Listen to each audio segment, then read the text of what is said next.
Saudamos a todos com a paz do Senhor, sejam bem-vindos ao nosso canal IBNA. Hoje vamos iniciar o podcast, onde o nosso tema principal será pandemia, fortalecendo a fé nos dias atuais.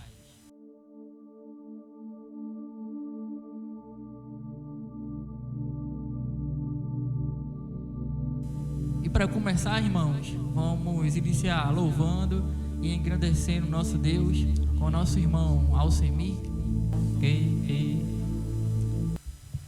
Graças e paz, amados. Nesse momento vamos aqui louvar e exaltar o nome desse Deus, dizendo que só Ele é santo, né? Santo, santo é o Senhor.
Louvado e engrandecido seja o nome do nosso Deus. Amém. Amados, a gente pensou um bocado e queria trazer e explanar um pouco com vocês sobre esse tema, né?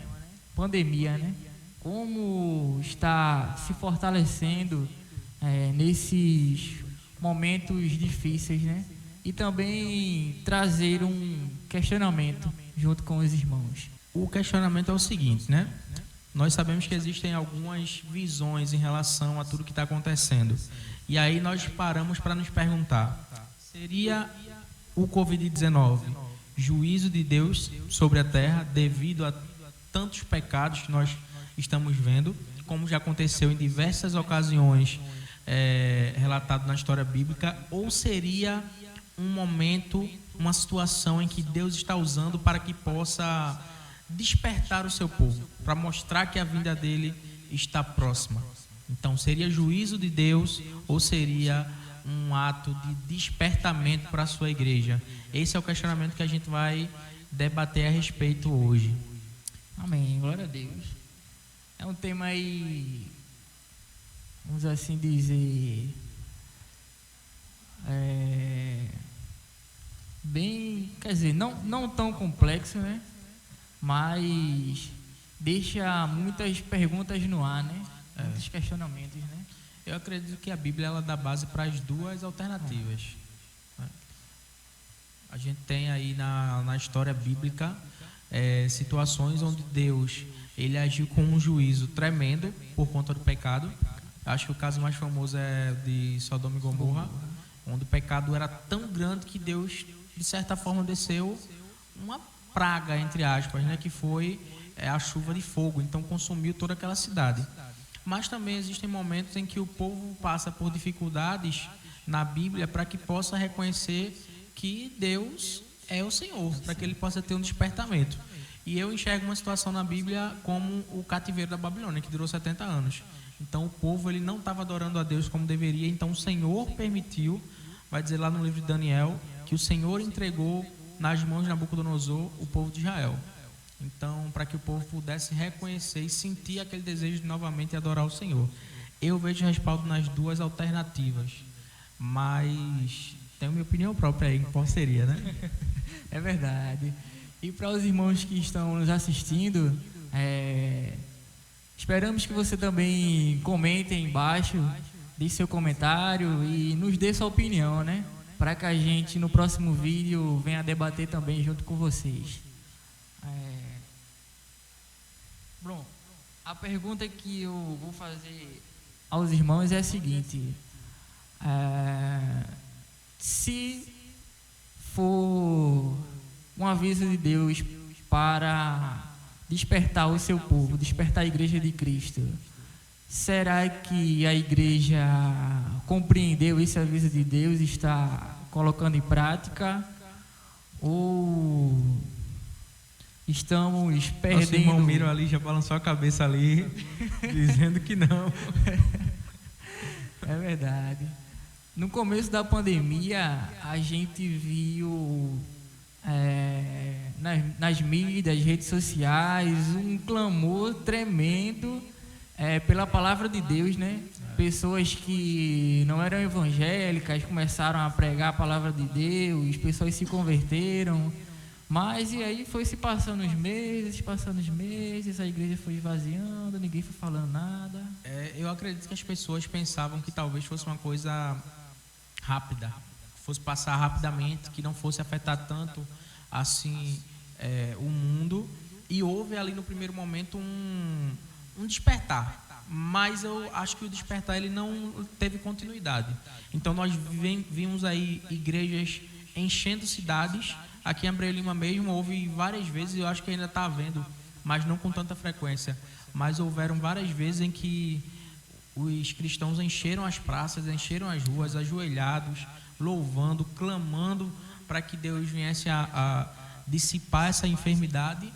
Mas conforme foi passando, como você falou, os meses, os dias, e o Senhor não parou a enfermidade, eu acho que as pessoas acabaram não se identificando muito bem com aquela palavra que o Senhor dá a Josué, né? Josué, sede firmes e constantes.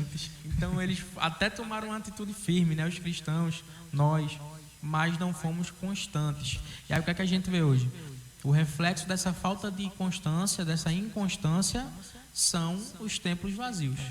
Então as igrejas estão vazias muitas pessoas, durante esse período de quarentena que foi imposto, enfraqueceu na fé e não voltaram mais, né? Algumas pessoas já vinham numa caminhada um pouco capengando, assim, vamos dizer, espiritualmente.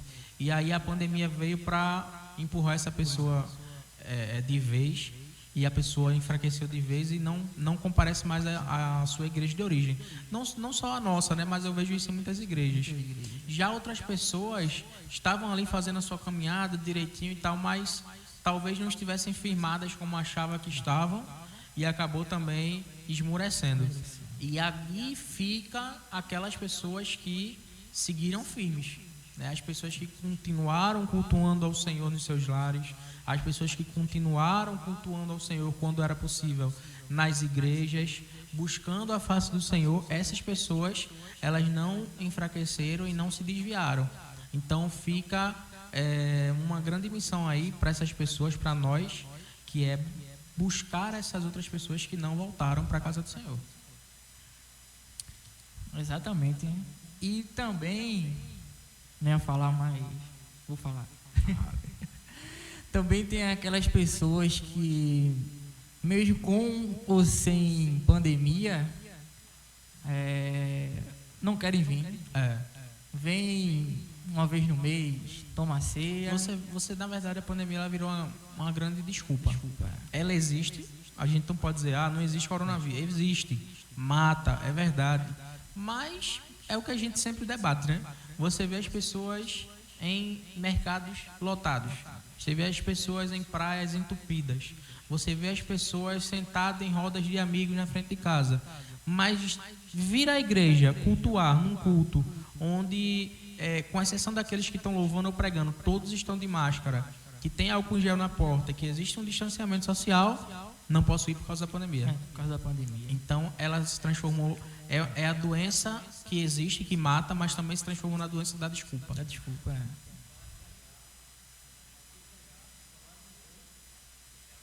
Justamente.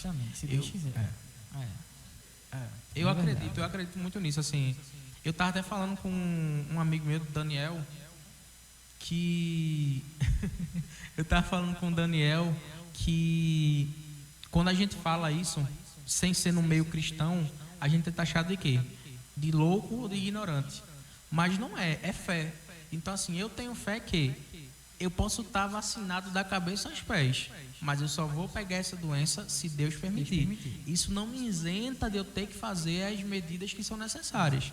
Então, quando é necessário, nós passamos álcool, quando é necessário, nós usamos máscara, quando é necessário, nós nos distanciamos socialmente, mas não é isso que evita. O que evita é Deus. Deus ele que nos protege. Se eu, como cristão, não crer dessa forma, eu vou estar rasgando ali a Bíblia que eu leio todos os dias. Né? Então, mais uma vez, eu não isenta a gente de fazer a nossa parte. Qual é o exemplo disso? A gente vai lá para a passagem de quando Moisés estava tentando libertar o povo do Egito. Quando o anjo da morte foi passar, o anjo ia matar aqueles que não pintassem os ombrais com o sangue do cordeiro.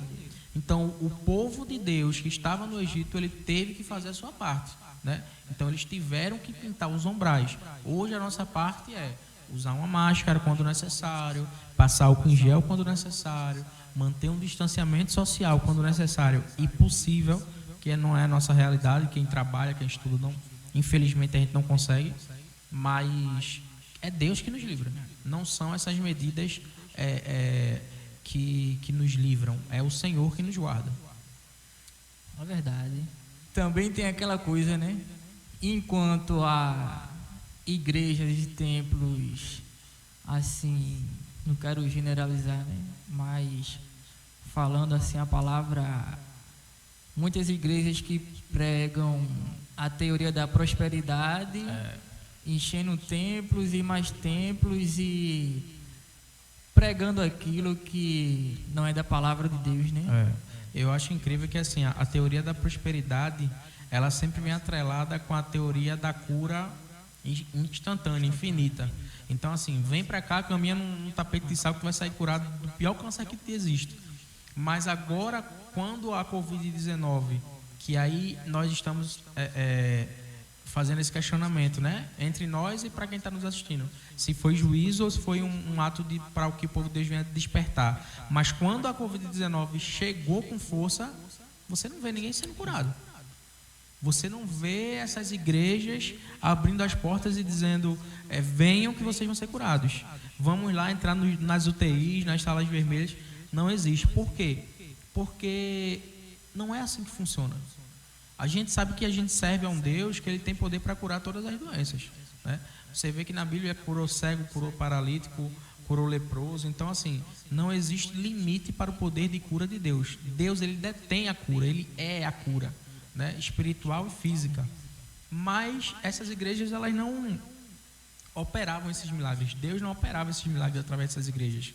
E hoje isso veio para evidenciar. E aí esse fato de que está sendo evidenciado, de que essas igrejas realmente não detinham o poder de Deus, reforça a tese que é um ato para que as pessoas venham a despertar.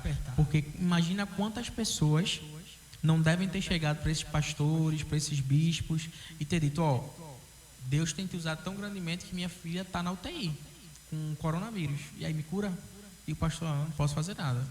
Não, mas eu dizimo, eu dou aqui meu carro, não posso fazer nada. Certo. E aí? Quantas pessoas não despertaram e viram que, na verdade, como você falou, não quero generalizar, mas grande parte dessas igrejas promovia, na verdade, uma grande teatralidade para mascarar um falso evangelho.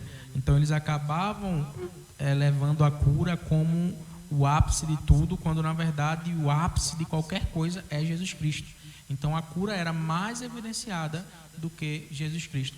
O pastor Augusto Nicodemos, eu não esqueço quando vi isso, porque eu achei engraçado e triste ao mesmo tempo.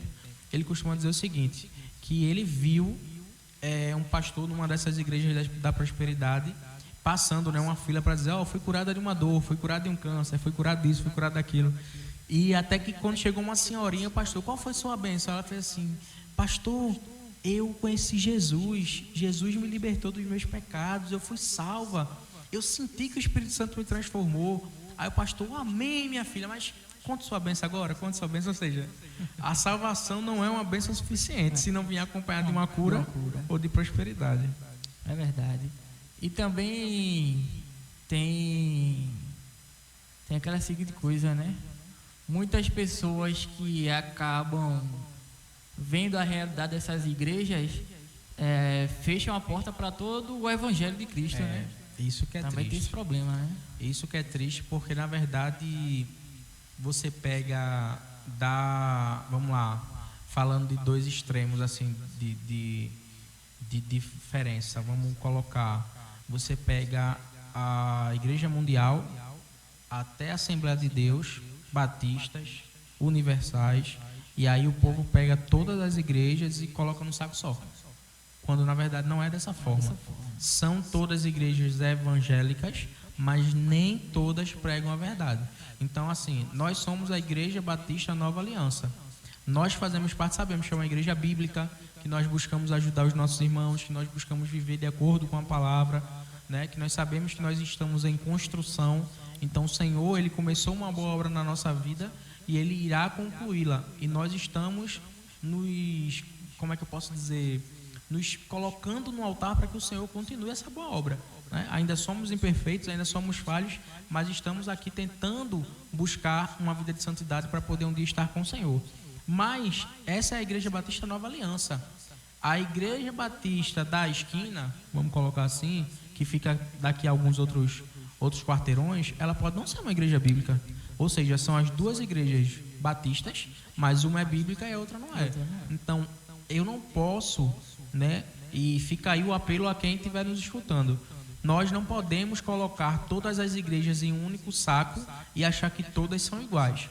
Se você se decepcionou com uma igreja, com as pessoas que fazem parte da igreja, porque nós sabemos que a igreja não são as paredes do templo, mas são as pessoas. Se você viu coisas erradas, se você presenciou pessoas que se diziam de Deus agindo como verdadeiras filhas de Belial, isso não significa que todas as igrejas são compostas por pessoas dessa forma. Ainda hoje existem remanescentes.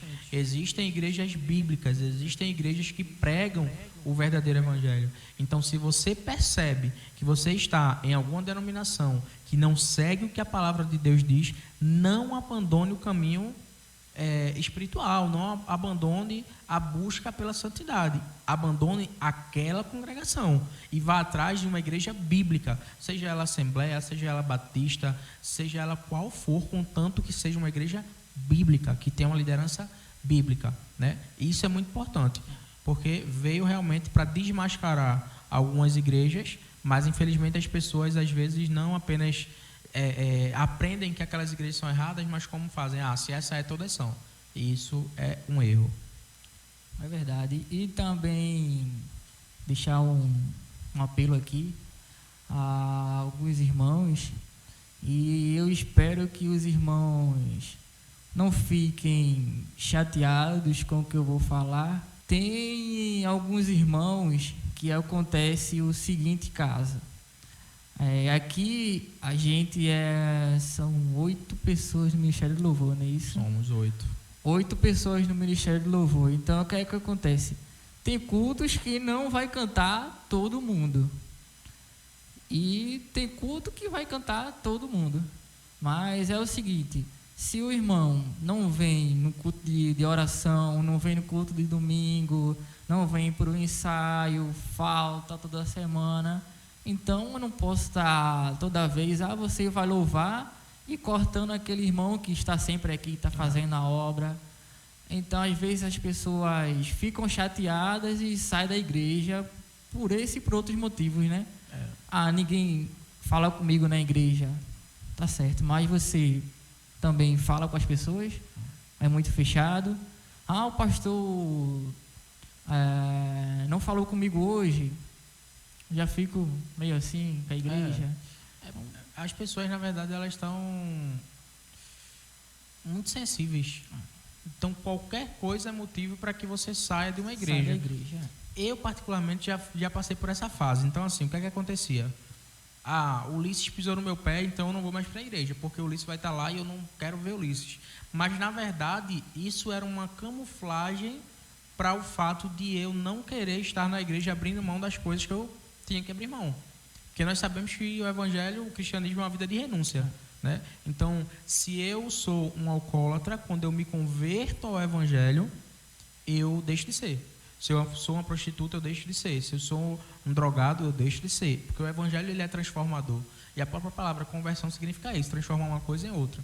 Então, muitas vezes, eu tinha práticas que eu não queria largar. Então, o fato do irmãozinho ter pisado no meu pé era um gatilho ali que eu estava precisando. Então, não era que a igreja era ruim, que a igreja era má. Não, era eu que não queria estar ali, mas eu precisava de um motivo. Porque eu não tinha coragem de dizer, eu não vou mais participar da igreja simplesmente porque eu não quero. Eu não tinha essa coragem, eu não conseguia compreender o que acontecia dentro dos cultos, eu não passava por nenhuma experiência sobrenatural, eu não sentia a presença de Deus, logo eu não me sentia bem naquele lugar. Mas por que isso tudo acontece? O pastor Jonathan costuma dizer, e é uma coisa muito certa, o culto na igreja é uma extensão da nossa semana.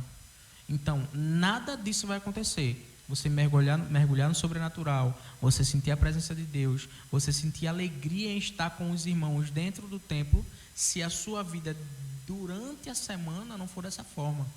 Então, é o que também acontece. As pessoas pensam que a igreja é um clube. Então, um clube eu estou lá de domingo, um domingo sim, um domingo não, eu estou lá. Mas não é dessa forma. A igreja é um estilo de vida. Você ser cristão é um estilo de vida. E um estilo de vida você não vive em alguns dias, você vive continuamente. Amém, irmãos.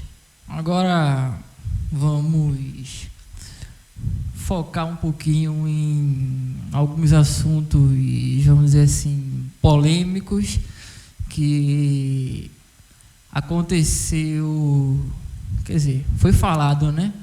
Quando surgiu essa coisa de pandemia, que algumas pessoas vieram a postar em redes sociais, né? Não foi uma nem duas, mas milhares de pessoas, né?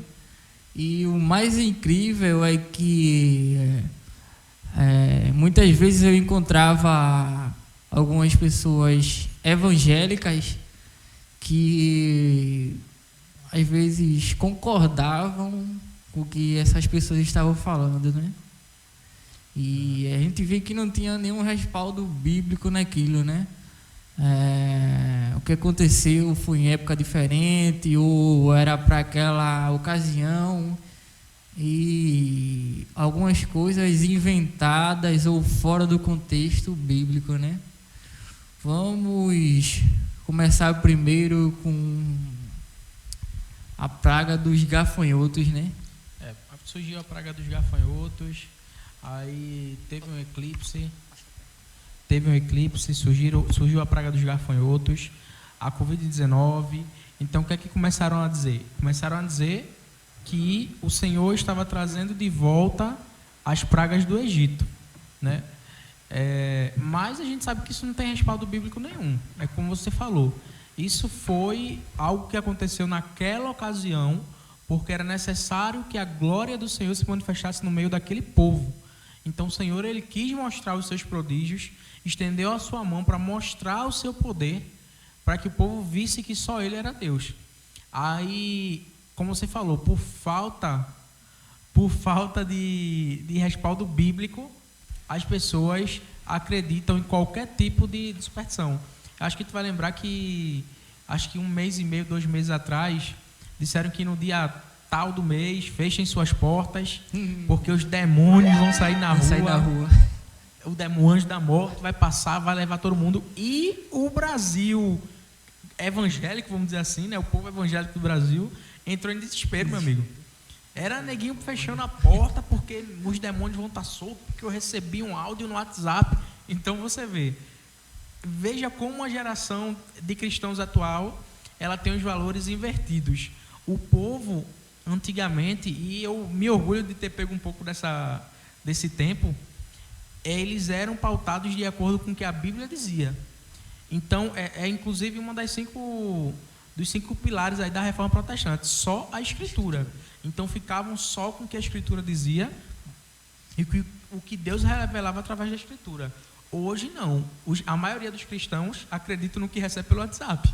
Então, se você botou lá que vai ter um grupo de demônios que vai sair tomando conta do mundo no dia 15 de maio, muitos cristãos aí não vão sair de casa nesse dia, porque vão dizer que é verdade, porque receberam um grupo do WhatsApp, porque... Então, como a Bíblia diz, perece o meu povo por falta de conhecimento. Então, é um absurdo. E também é aquela coisa, né? Se tu vai lembrar, no próprio grupo do WhatsApp que a gente tinha sobre estudo bíblico, a irmã perguntou o irmão se ainda tinham dons de profetizar. Lembra dessa pergunta?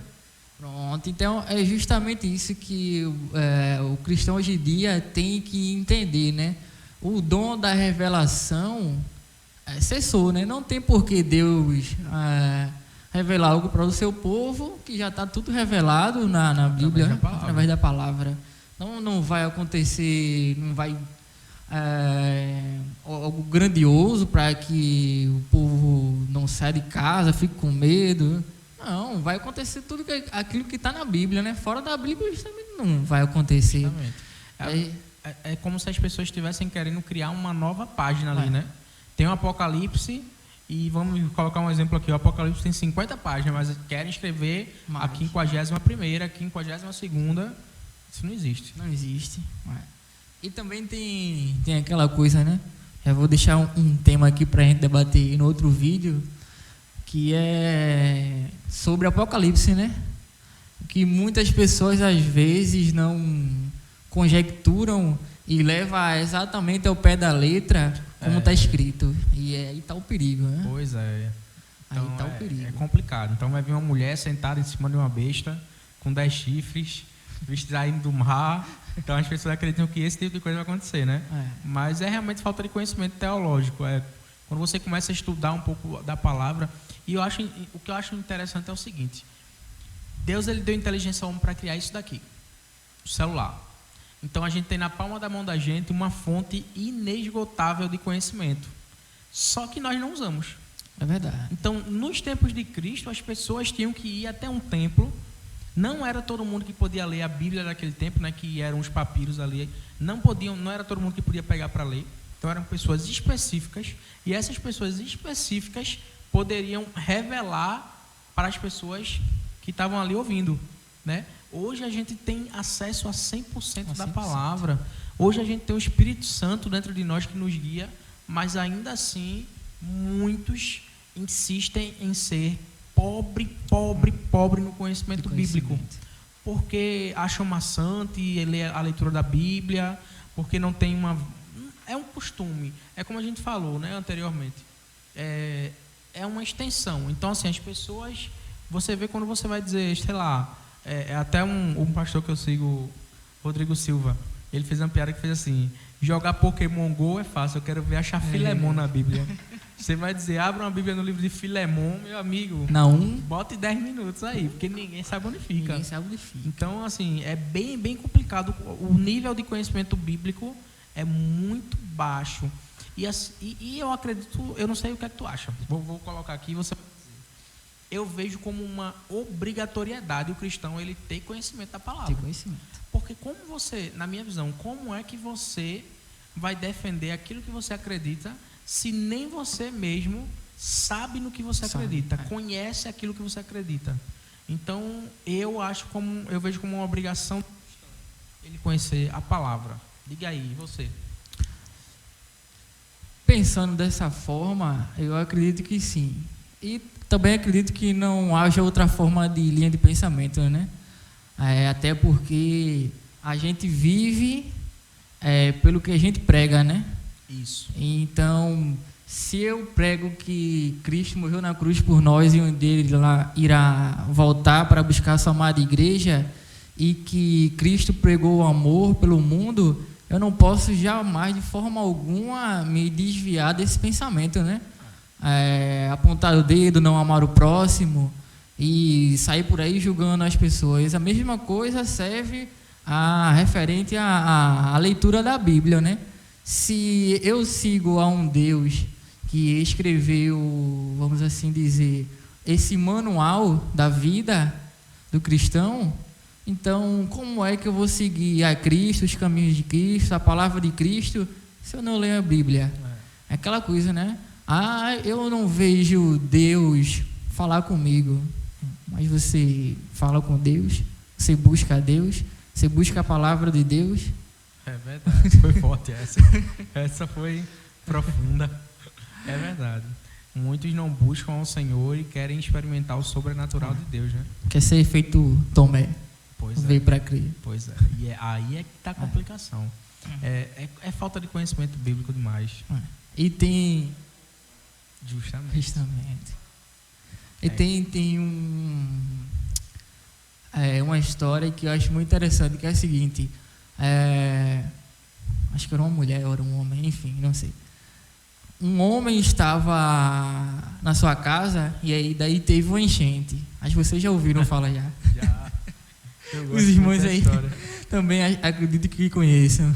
Estava dentro de casa e a água foi subindo, né? Subindo até que ele chegou a ficar acima do teto, né? E ele clamou: meu Deus, por que você não vem me ajudar, né? E aí passa um barco e o irmão diz: amado, vamos, a casa vai inundar, você vai ficar aí. Não, esperar que Deus vai fazer o milagre, né? E daí passa um barco, outro barco, passa um navio, um helicóptero, um avião, e no final ele morre, chega no céu: meu Deus, por que o Senhor não me acudiste?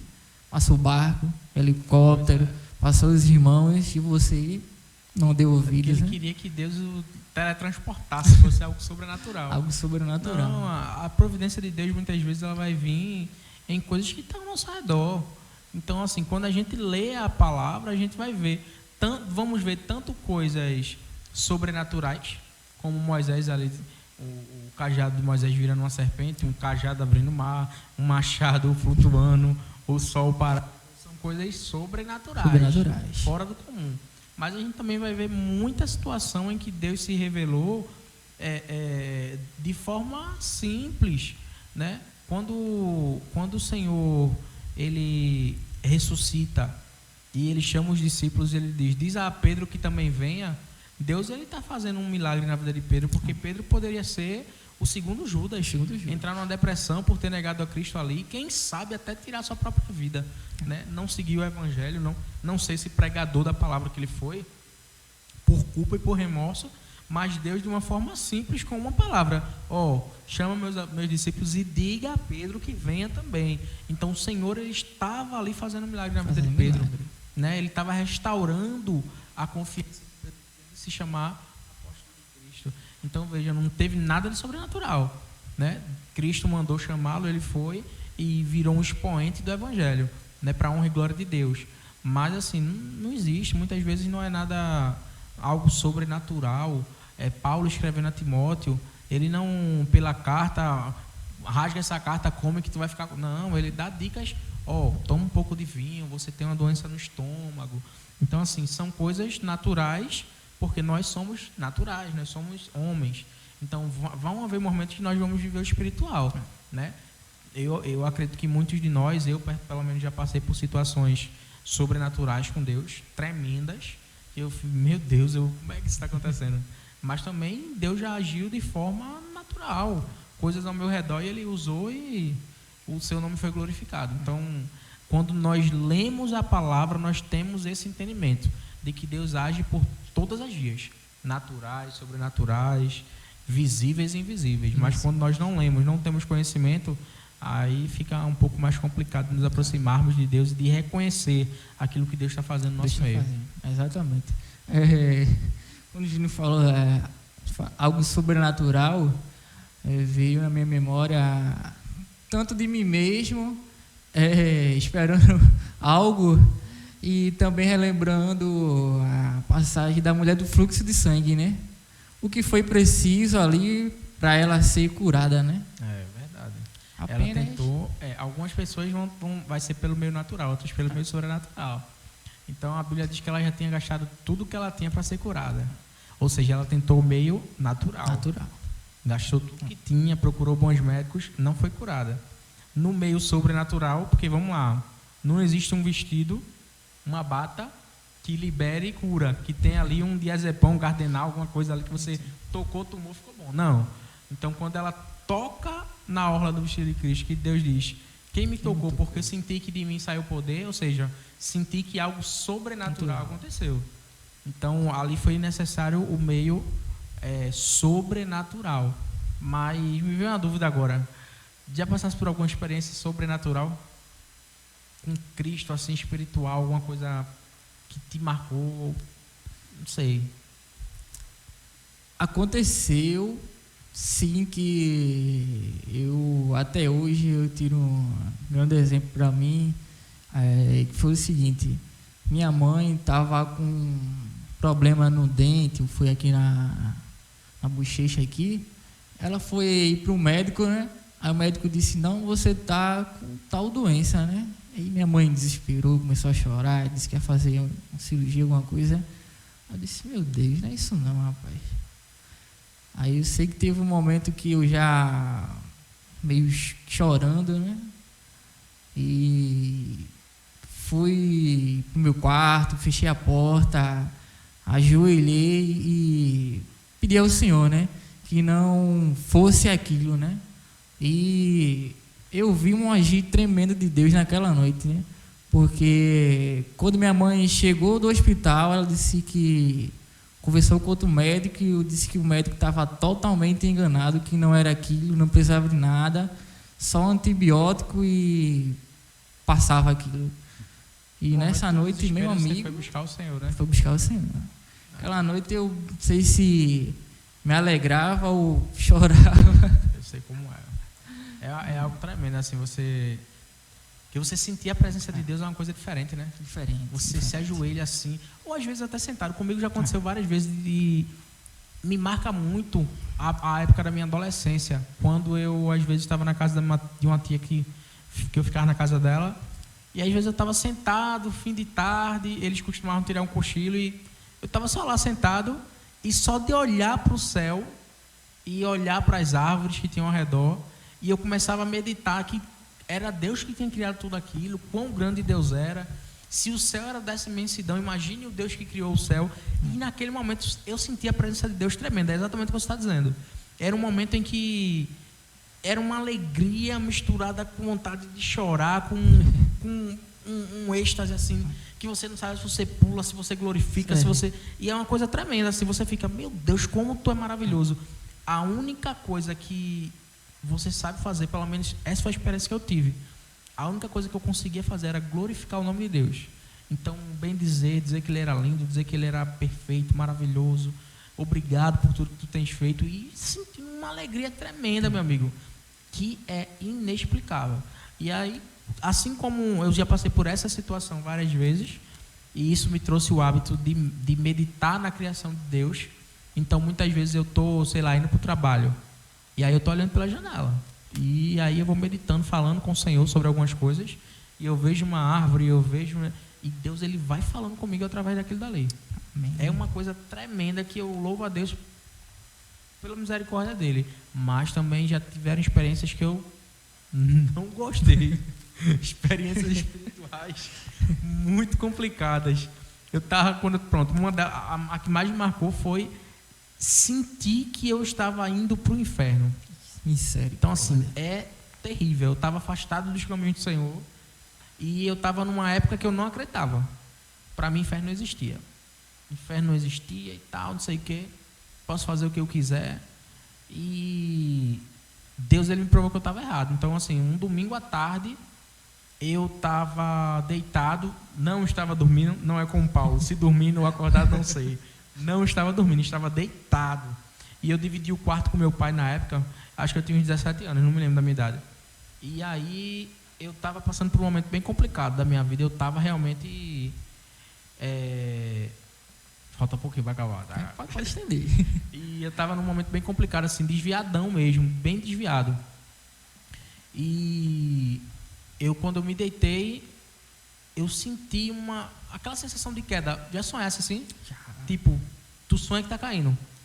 E aí eu tive aquela sensação de queda assim, e aí, que negócio é esse? E algo me dizia assim, você tá indo pro inferno. E eu começava a sentir essa sensação de queda, e eu tentava levantar a cama e não conseguia. E aí eu comecei a gritar, oxe, eu tô indo pro inferno, tô indo pro inferno, tô indo pro inferno. Só que tava eu e meu pai no mesmo quarto, que a gente dividia o quarto. Isso era um domingo à tarde. A gente cochilando lá, né? Eu me deitei para cochilar e ele estava dormindo. Só que assim que eu me deitei, isso começou a acontecer. E eu comecei a gritar, oxe, eu estou indo para o inferno, eu estou indo para o inferno. E sem conseguir me levantar. E num determinado ponto eu, saí ali daquele... Não sei se transe é a palavra certa, mas saí daquela situação. Me levantei rapidamente, abri a porta do quarto, me sentei na sala. E aí eu fiquei... Meu Deus, o inferno é real. Essa experiência, que talvez para alguns seja muito complicado de entender, mas para mim eu sei que foi uma coisa real e forte. Real como a gente está aqui agora, assim, foi uma coisa tremenda. Foi que me fez perceber que o inferno era real. E que as pessoas que não seguem a Cristo, que não aceitam a Cristo, né, que não buscam viver como Cristo viveu, elas vão para lá. Então, é real. Eu não acreditava, mas é real, existe. Então, assim, foi uma experiência que eu não gostei e espero não passar nunca mais, mas já aconteceu. Então, experiências naturais e sobrenaturais, elas acontecem conosco quando nós estamos dentro da dispensação do Senhor, né? Ou, se o Senhor tem algum propósito em nossas vidas, isso vai acontecer. Eu passei por uma experiência mais ou menos parecida, né? Só que não é só você sonhou que estava indo pro inferno, né? Caindo, né? Já eu sonhei, acho que eu contei para você, que estava na rua e de repente tocavam as trombetas, o céu parecia Cristo raiando nas nuvens, e aí eu não ia. Misericórdia. Pesadelo, né? Pesadelo. Meu amigo... Eu, desesperado, acordei, que misericórdia, não sabia nem o que fazer na hora. Muito ruim, fiquei meditando, né? Meu Deus, será que é um aviso da vida como eu estou levando? O que é que eu tenho que fazer para mudar essa situação? No que é que eu estou errando? Porque às vezes a gente tá dentro da igreja, mas muitas vezes é como o pastor diz, né? Pecado de estimação, né? Muitas vezes a gente deixa passar, esse pecado aqui não faz diferença não.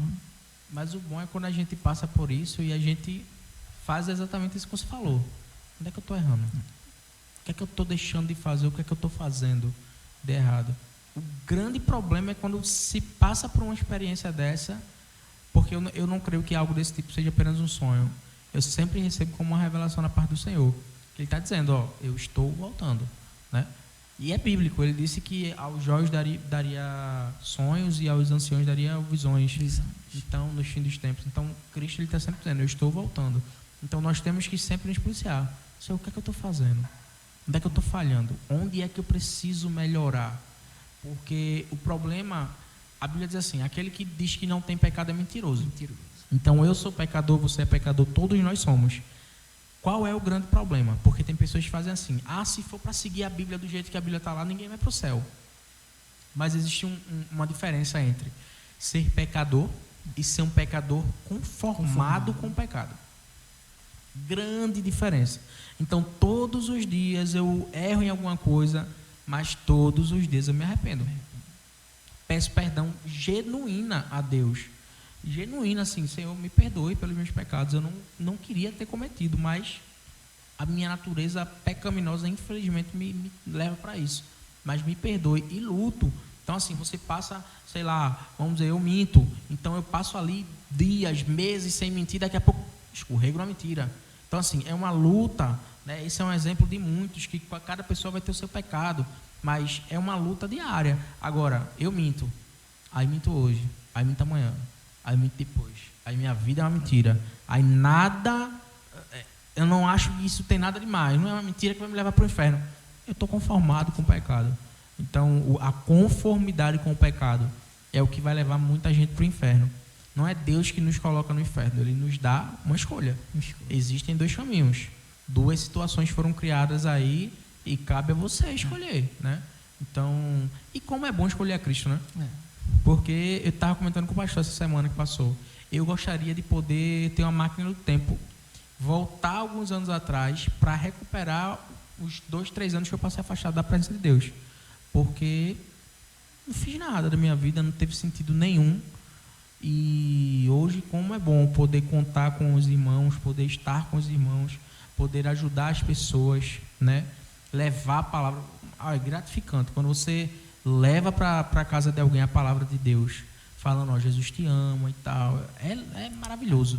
Você se sente realmente um instrumento nas mãos de Deus. Então, não faz sentido uma vida sem Cristo.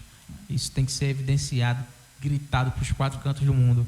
O vazio que a gente sente quando a gente está afastado do Senhor é justamente isso. É um espaço só Ele pode preencher. Parece clichê, mas é a pura verdade. Eu tiro por experiência própria, né? Muitas vezes um culto de quarta-feira que eu deixo de vir por estar cansado. Poxa, não vou hoje não, estou cansado, trabalhei muito. Às vezes eu não vou, né? Mas eu fico em casa me remoendo. Poxa, por que eu não fui? Eu poderia ir, poderia estar louvando.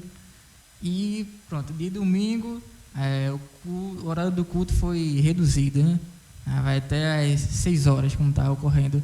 De 6 às 9, meu amigo, não é a mesma coisa, não. Não é a mesma coisa, você fica com a sensação de que você está no lugar errado. Lugar errado. Rapaz, eu deveria estar na igreja, rapaz, isso não existe. Você, depois que você... E o que muitas pessoas não entendem, eu espero que o que a gente está fazendo aqui agora alcance não só cristãos, né? Mas muitos desviados, muitas pessoas que não conhecem o Evangelho.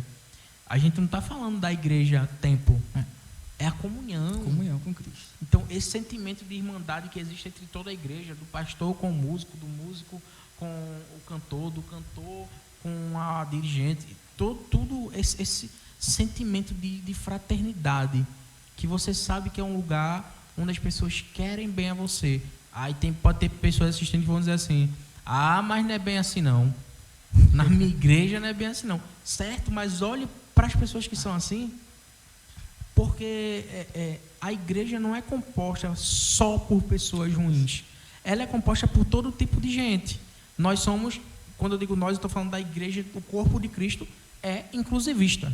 Então aceita as pessoas virem como estão, não aceita que permaneçam como estão, mas aceita venham como estão, e nós vamos te ajudar a você se parecer mais com Cristo, de acordo com o que a palavra dele ensina. Mas às vezes entram pessoas na igreja que realmente não parecem não fazer parte do corpo de Cristo. Mas por que eu vou olhar para essas pessoas?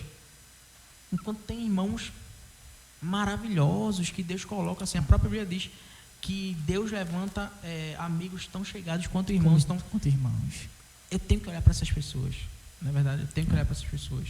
O pastor Rodrigo Silva, ele diz o seguinte: quando ele estava no seminário, ele não tinha dinheiro para nada, absolutamente nada. E tinha uma irmã, eu não me lembro o nome que ele fala, mas ele disse que tinha uma irmã na igreja que toda vez que via ele no culto, e ele vendia livro de porta em porta para ganhar dinheiro, e toda vez que via ele no culto, chegava para ele e fazia: meu filho, vem cá, olha, tome aqui esse dinheirinho, e vamos lá, tirava R$50 da bolsa, botava no bolso dele. Aí ele: minha irmã, precisa não, toda vez a senhora faz isso. Faça isso não, a senhora pode precisar. Ela: eu estou investindo no ministério, Deus ainda vai lhe usar muito. Então assim, ele sabia o quão ele precisava daquele dinheiro, e Deus usava aquela irmã para o ajudar. Aí se ele, é uma coisa que é tremenda que ele fala, ele diz assim: se eu disser que a igreja não presta, eu estou dizendo que aquela irmã não presta. E aquela irmã presta. Ela é uma pessoa de Deus. Então assim, eu não posso é aquilo que a gente falou lá no começo, pegar todas as igrejas evangélicas, botar tudo no mesmo saco. Não funciona dessa forma. Eu não posso olhar para um irmão que deveria agir de uma determinada maneira e não age, e dizer: essa igreja não presta. Não, a igreja é a noiva é santa, é imaculada. Se ali dentro do templo tem pessoas que não compactuam com o que Cristo fala, que não agem como Cristo age, essa pessoa não faz parte do corpo de Cristo ainda, e não se converteu. E também é aquela coisa, né? Vou conversei já com você e com o irmão Dailson. Inclusive o Dailson está convidado.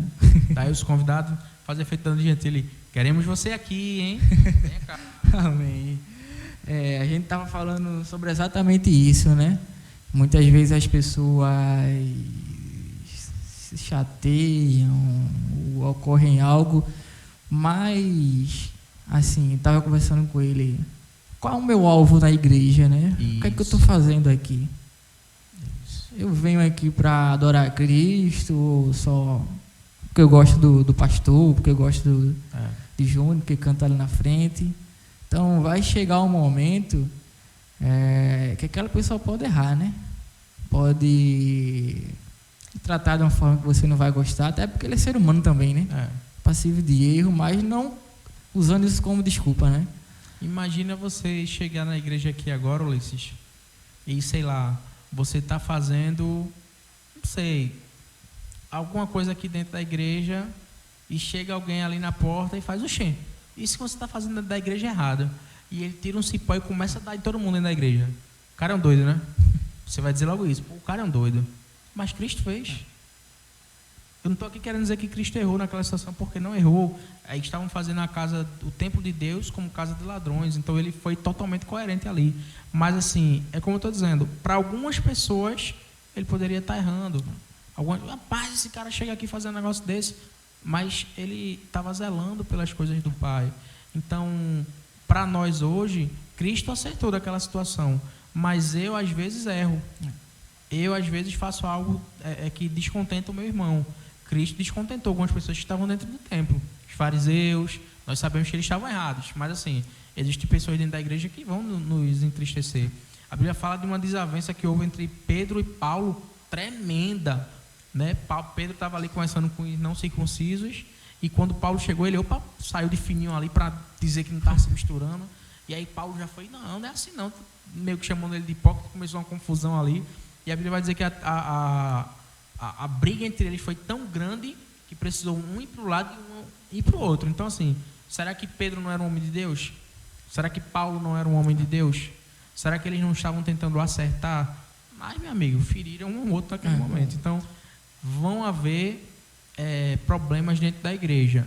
O que eu não posso fazer é generalizar. Então, se Ulisses ainda não tem maturidade para agir como Cristo agia, ele ainda precisa amadurecer. Então, ele vai acabar me ferindo em algum determinado momento. Agora, eu tenho que identificar que isso foi Ulisses. Quem está errando é Ulisses, não é a igreja. A noiva de Cristo é uma coisa diferente. E a gente tem que entender o seguinte, né? É até para quem também não faz parte da igreja, mas mora perto da igreja, muitas vezes não vem por causa de alguém, que aquele irmão não é o foco principal. O principal foco é Cristo, né? Justamente. Você vai para a igreja para louvar, para engrandecer, para orar, para aprender mais, e não para olhar aquele irmão pregando, porque muitas vezes aquele irmão vai errar, muitas vezes aquele irmão vai acertar, até porque a gente não é perfeito, né? Estamos buscando essa... E Jesus, ele nos mandou orar pelos nossos inimigos. Ele disse, se você orar por quem ele ama e amar quem ele ama também, está fazendo o quê? Está fazendo nada. Você tem que orar pelos seus inimigos, amar aqueles que te odeiam, aqueles que te perseguem. Então eu não posso me afastar da igreja porque eu acho que A ou B não gosta de mim, porque A ou B já tentou me prejudicar. Salve exceções graves, né? A gente sabe que existem pessoas que são realmente pessoas perigosas, né?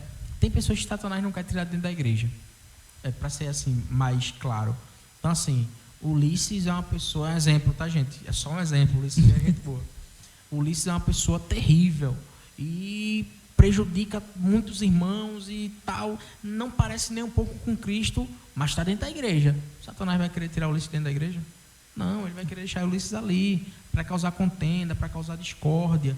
Mas aí entra aquele que se diz um verdadeiro cristão, olhar para Ulisses com um olhar de misericórdia e começar a orar, que é outra prática que está em extinção, né? A oração. O jejum, então, meu pai, é um panda. Está em extinção aí, só em alguns cativeiros, alguns lares. Então, é complicado.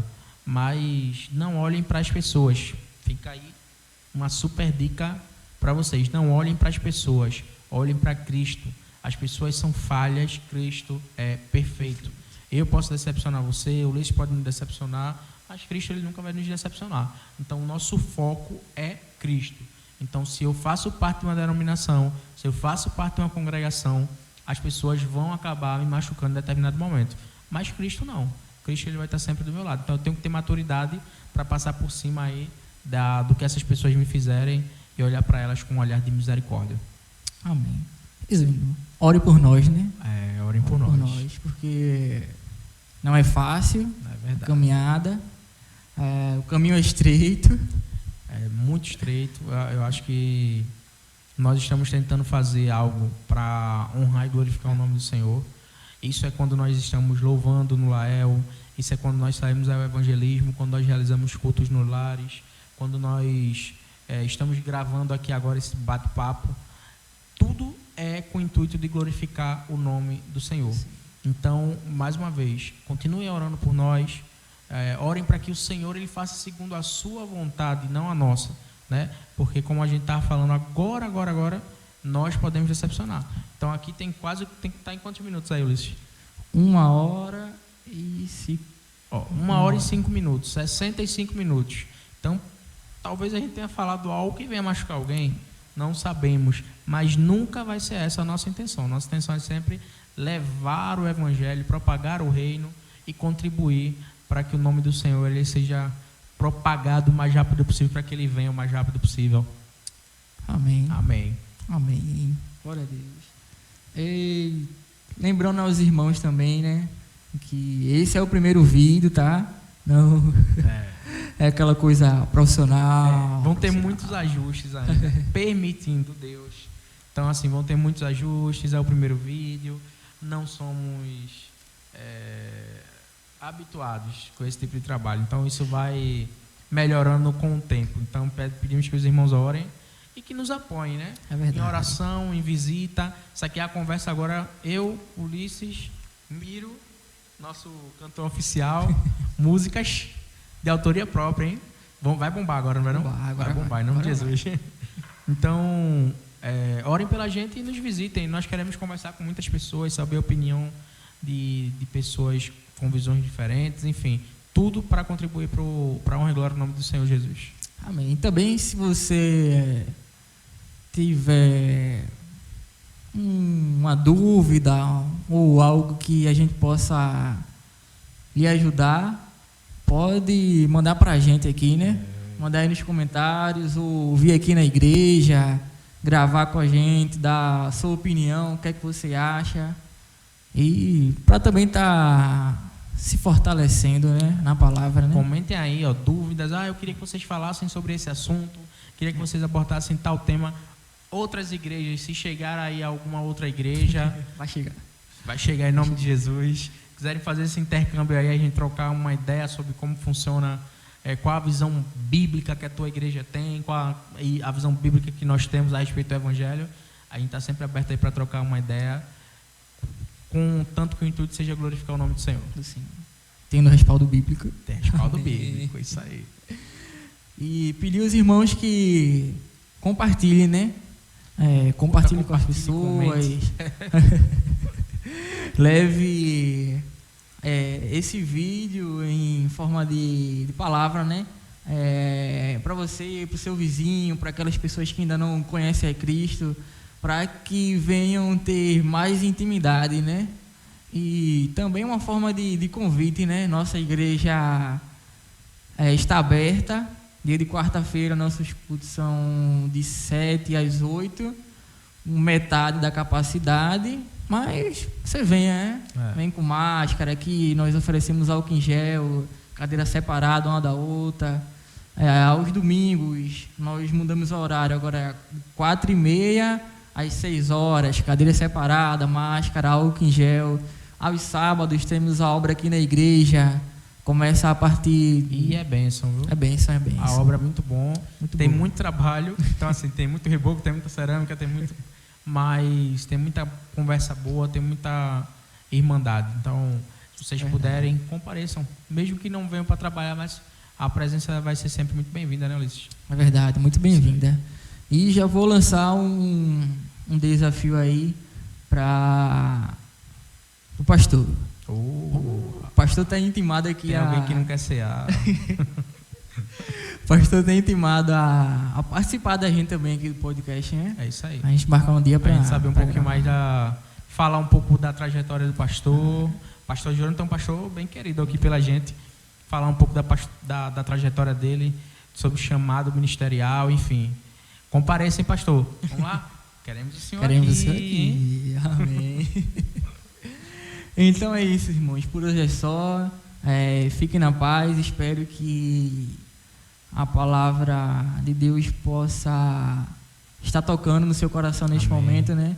Que você possa entender de uma forma melhor. E muito em breve, dependendo também dos irmãos aí, né? Dos irmãos compartilhar. É verdade. A gente trazer alguns estudos aqui, né? Sim, sem dúvida. O intuito é esse, né? A gente se edificar espiritualmente e também intelectualmente, né? Porque esse negócio do povo de Deus ser ignorante, isso é coisa de pessoas do mundo, porque o povo de Deus, ele tem que buscar o conhecimento. Então, nós queremos crescer na graça e no conhecimento e também queremos compartilhar esse crescimento com os irmãos. Amém. Quero só deixar aqui um versículo muito conhecido, já que o tema é como passar por esse momento de dificuldade, né? Quero deixar para os irmãos lá em Efésios 6, a partir do 10. Não vou ler todo, aí os irmãos sabem. Vou ler os principais. Concluindo, irmãos: fortalecei-vos no Senhor e na força do seu poder. Revesti-vos de toda a armadura de Deus, para poderes ficar firmes contra as ciladas do diabo. Porquanto nossa luta não é contra seres humanos, e sim contra os principados e potestades, contra os dominadores do sistema mundial em trevas, contra as forças espirituais do mal nas regiões celestiais. Tenha certeza, amados, que nesse momento de pandemia surgiram muitas coisas para lhe abalar sua fé, lhe tirar do caminho de Cristo. Você que está passando por um momento de dificuldade, que não vem mais para a igreja, espero que essa palavra possa estar firme, né? Como o pastor diz, né? Portanto, sejam firmes e constantes, né? E se você quer receber uma visita nossa, comente aí, né? Abaixo, que a gente possa abrir algumas exceções. Estamos sempre dispostos a fazer visitas, levar a palavra. Não vamos, o evangelismo oficialmente está paralisado devido à pandemia, mas convidando-nos e preparando o bom almoço. Estaremos lá. Amém, irmãos. Fiquem na paz e até a próxima.